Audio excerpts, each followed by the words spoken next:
10 συνήθειες των πολύ πετυχημένων ανθρώπων. Νούμερο 1. Θετική στάση. Πρέπει να παραμείνετε αισιόδοξοι, ακόμα και κατά τη διάρκεια προκλήσεων.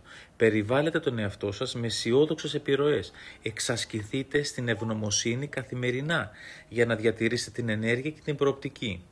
Νούμερο 2. Εστιάστε στο 1%.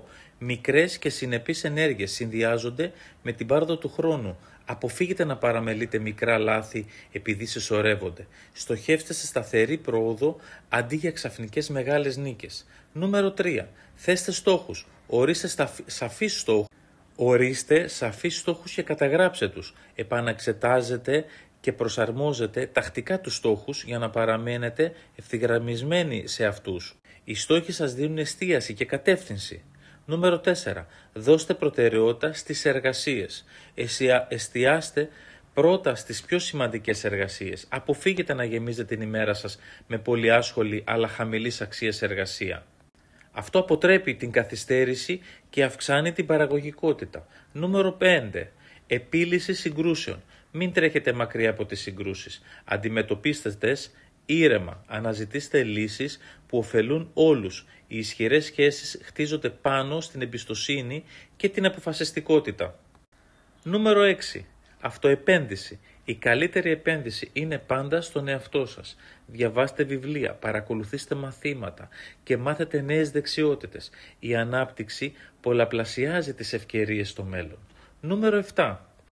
Εστιάστε στη βελτίωση, όχι στην τελειότητα. Μάθετε από τις αποτυχίες σας και δείτε τες ως σκαλοπάτια.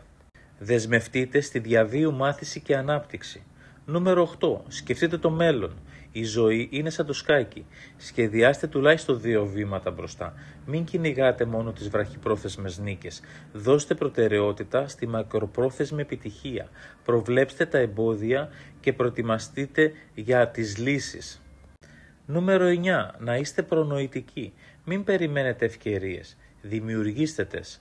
Πάρτε πρωτοβουλία, αντί να περιμένετε την έγκριση. Η επιτυχία έρχεται σε όσους αναλαμβάνουν δράση. Και νούμερο 10. Ακραία συγκέντρωση. Εξαλείψτε τους περισπασμούς και προστατεύστε την προσοχή σας. Διοχετεύστε την ενέργεια σε ό,τι έχει μεγαλύτερη σημασία για εσάς. Με την εστίαση όλα τα άλλα γίνονται ευκολότερα. Και βέβαια αυτά ήταν τα 10 και αν συμφωνείτε περιμένω τα σχόλιά σας. Αν διαφωνείτε σε κάποιο ξανά τα σχόλιά σας και βέβαια μην ξεχνάτε like, ακολουθήστε το κανάλι, προωθήστε το βιντεάκι σε ανθρώπους που ενδέχεται να τους ενδιαφέρει η θεματολογία και εδώ είμαστε, σας περιμένω.